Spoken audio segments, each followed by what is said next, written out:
what's up guys? Today is Sunday and we are doing a project that is not on the Colorado and not on the Z. What are we doing? We are going to do an overhaul on my dad's Colorado. It's going to be a birthday present because he's collected the parts for years to do work on his own rig, and he usually works on other people's stuff, so yeah. we were going to do it for him as a bit of a surprise for a late birthday present. So And this will be the first the first big job we've done in the new garage. Yeah. So we'll get to try out the lift a little bit. See how that works. Pretty much what we're doing is a complete front end swap.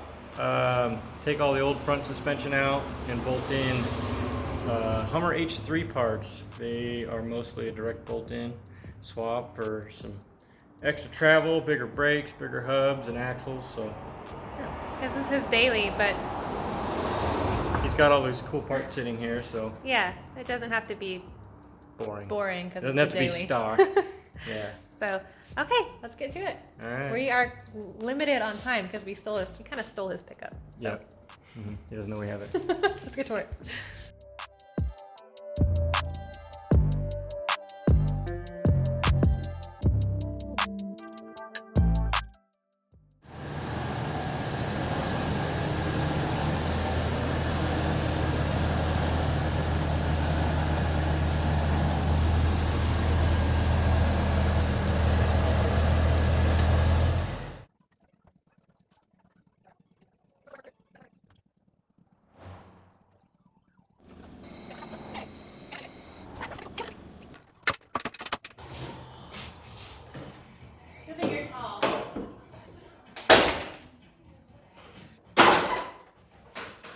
Okay. I got it.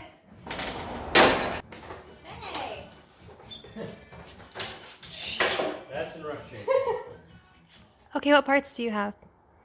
So these are all the H3 parts. Everything in the front end, essentially.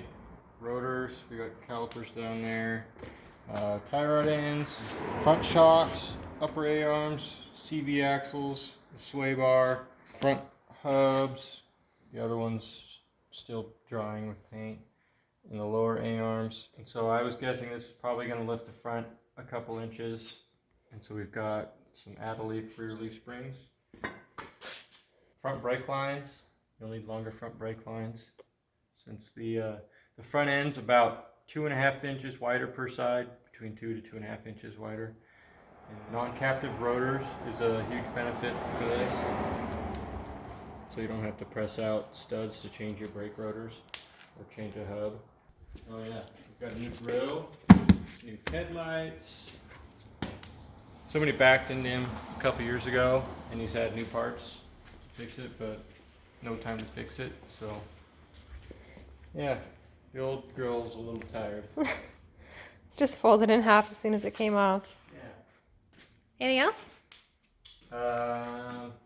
I guess for anybody interested in wanting to do the swap, get as much of the front end parts off of H3 as you can, including like the sway bar links and the control arm bolts. They're a little bit longer. The caliper bolts, we got new caliper bolts.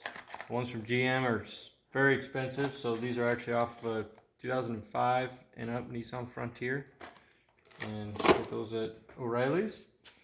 We'll probably talk about whatever issues we run into, but we're gonna unbolt the stock Colorado control arms and knuckles and take everything from the frame out. I'm just gonna take all that off and then start bolting on the H3 arms and install the newer CV, the longer CV axles. And the grill. And the grill. Yep. Cool. Yeah. Let's do it. All right.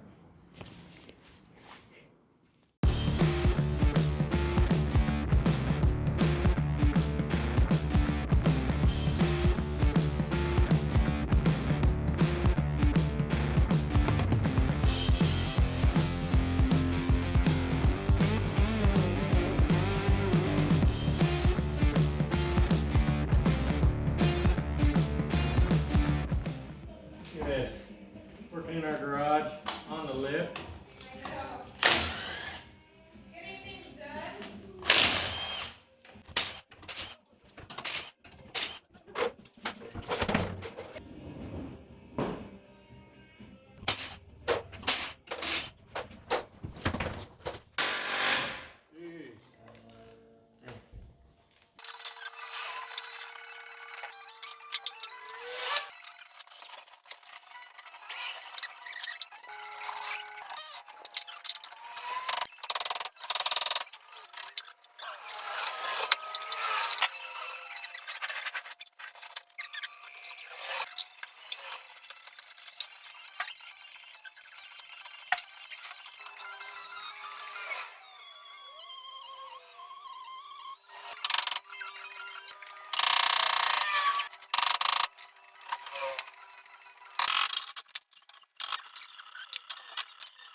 So got both sides disassembled.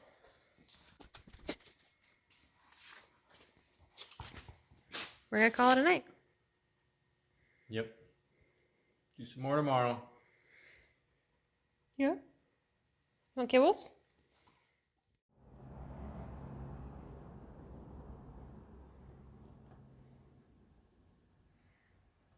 All right, good afternoon, guys. Back in the shop. Pick up where we left off. The front end's all disassembled for the most part. A couple tips for anyone else trying to get a rusted Colorado apart. Upper shock studs up in here. Just cut those off and your shock will come right out instead of trying to hold the nut and the stud, and it's gonna give you a headache. The torsion bars.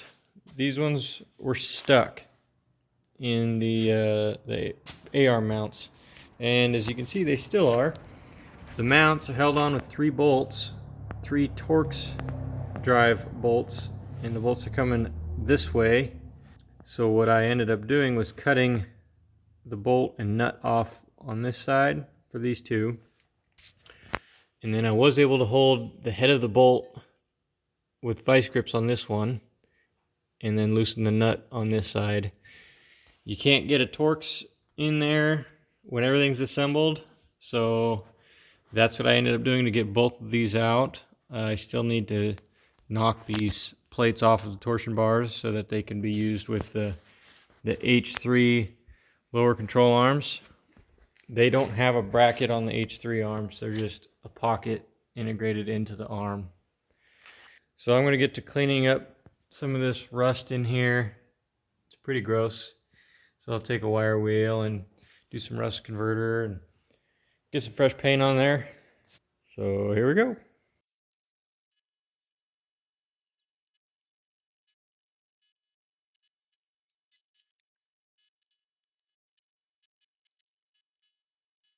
Okay, a little more wire wheeling.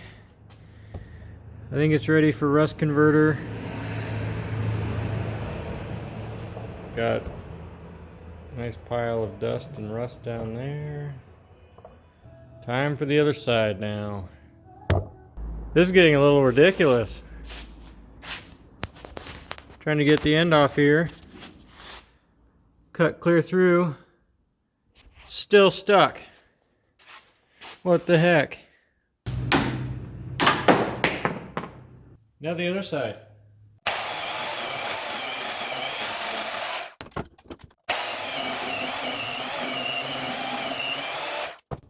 You can kind of tell when it gets all the way through because it'll stop cutting once it gets to the torsion bar because it's really hard metal, so it you don't have to really worry about hurting the torsion bar. That's gross. Hi! You're here! You're here! You're here! Hi. Well, the next rust-related problem. The tie rod end does not seem to want to come loose. What'd you say?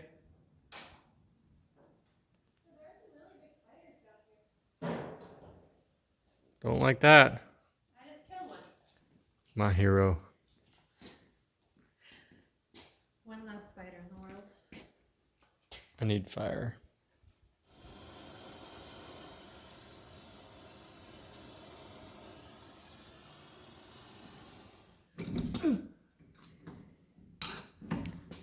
Ooh, just like that. Okay, day 3. Recruited some help.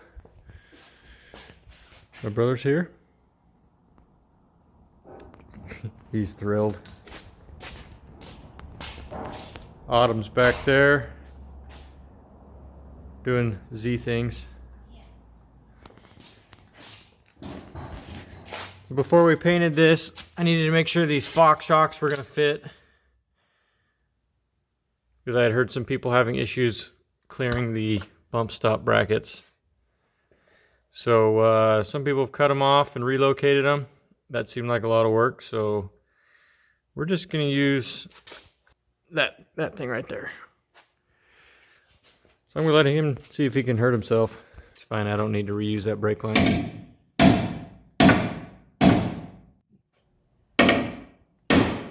I think it shifted it. It just needed to go a little bit to not rub on the shock. So that might save some people some work from cutting and welding, and yeah. Get some fresh paint. Now Randall's doing this side. Paint job rebuild. You can start throwing some parts on. So to get the original upper A-arm bolts completely out, I just sort of bent the original brake line out of the way. And so I'll probably put the new A-arms on right now and then change the brake line and caliper so that I don't drip brake fluid all over everything just quite yet. Good morning. I think this is day 3 working on this. It's a bit chilly in here this morning. So to recap yesterday, we got paint on the frame rails. Started bolting on the upper A-arms. We got brake calipers cleaned up with new pads ready to go. So we'll get those hooked up before we make a mess of brake fluid all over all the new stuff. Randall will be showing up here shortly. Lena's here. She's not a fan of the heater. You can see your breath. All right, let's get to it.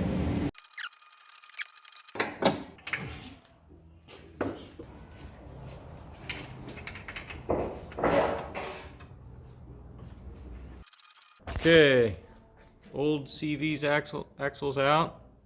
Compare it next to the new H3.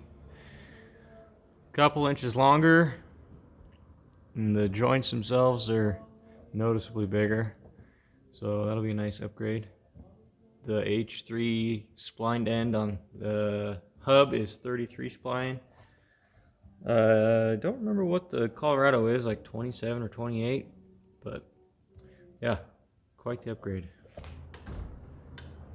A couple bolts that I forgot to get were the upper pinch bolt for the upper ball joint, and the new shock bolts because they're different also. But I realized the old Colorado shock bolt will work. It's the correct size for the H3 upper ball joint pinch bolt. So this bolt here is the old Colorado shock bolt.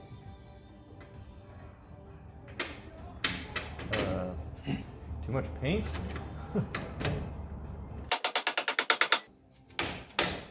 Alright, there's a groove in that upper ball joint shank, so the bolt prevents it from being able to come out.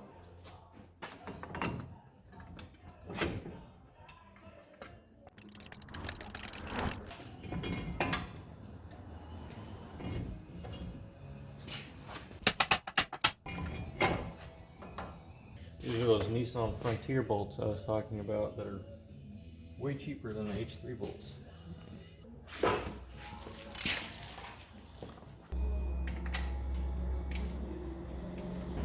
So slight modification to this brake hose. I don't know why, but we can't seem to get it oriented to where it reaches and lines up nicely with the stock bracket. I don't know if the brake line mounting point is in a different spot than on the H3, but I think we're gonna cut this top of the bracket off and just drill a hole here and just mount it like that.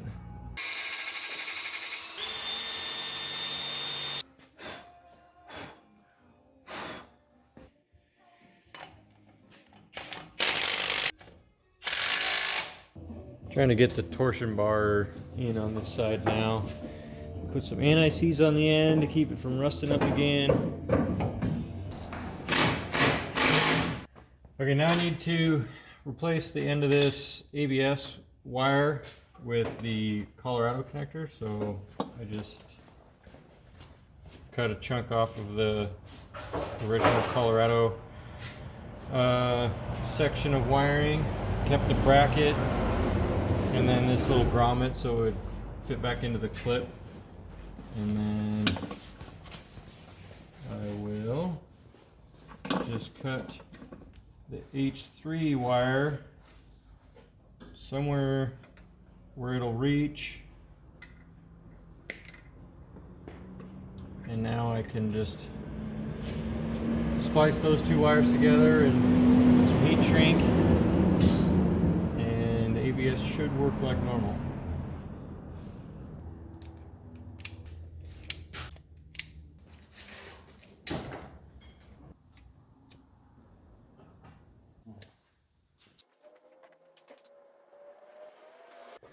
While I was doing the wiring on the ABS on the other side, Randall almost got this side together.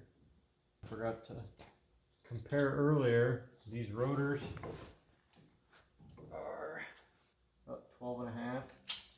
Oh, I find exact numbers online, but the old ones are about 11.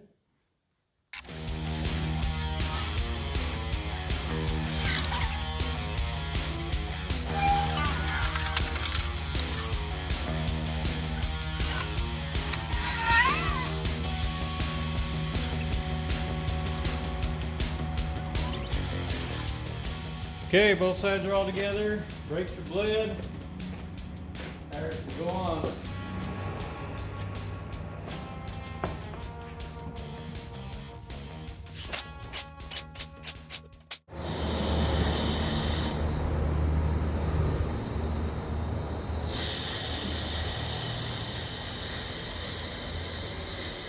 I didn't get that other side very tight at all. The alignment's a little off too, I think. Yeah. Okay, something I forgot to do earlier. The swaybar mounts are actually wider. The bolt spacing's wider for an H3. So as you can see here, with the one closest to the closest bolt to the cross member is in, there's no threads here. So I'm going to drill and tap the frame for the second bolt. I'll do that on both sides. Luckily, the bolt that broke off on this side, it was the one I don't need. So I'll do that, and then I can bolt up the H3 sway bar, since it's different from the Colorado also. Some people are not running the H3 sway bar. My dad drives this every day, so I'm going to put it on so it's a little more road friendly. So let's get that done.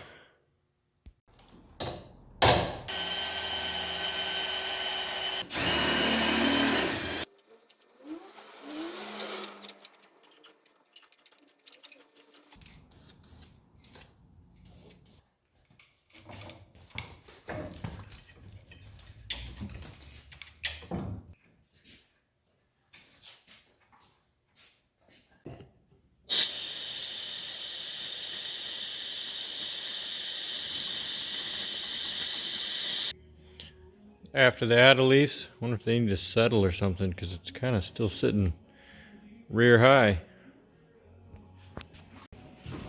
Does that help? Maybe.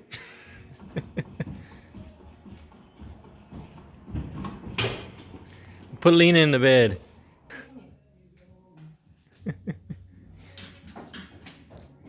That help?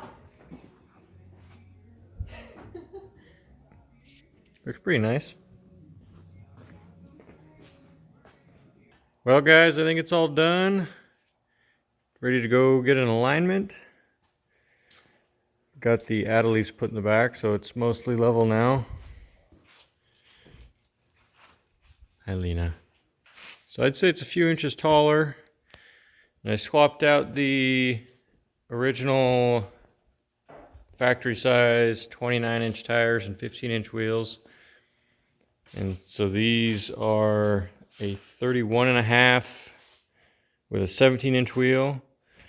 So that's one thing I forgot to mention earlier, is you probably won't be able to run 15-inch wheels with the H3 brakes. So keep that in mind. I don't think they will clear, but I have not confirmed for sure. We can get rid of all the original junk, all the rusty small parts. Well guys, we are done with the H3 swap. Today I went and got it aligned.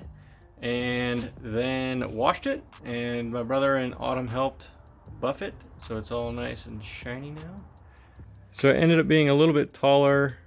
I didn't measure exactly how much it was before, but between the 2.5 inches bigger tires and the longer A-arms with the crank torsion bars, I'd say it's probably about 3 inches taller.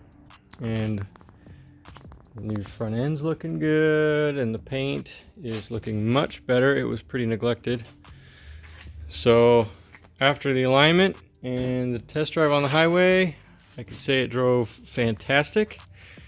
So if you've got the skills to pretty much install a lift kit, I'd say you can do this H3 swap, and probably very well worth it if you want some stronger parts and a nicer ride and a little more aggressive stance.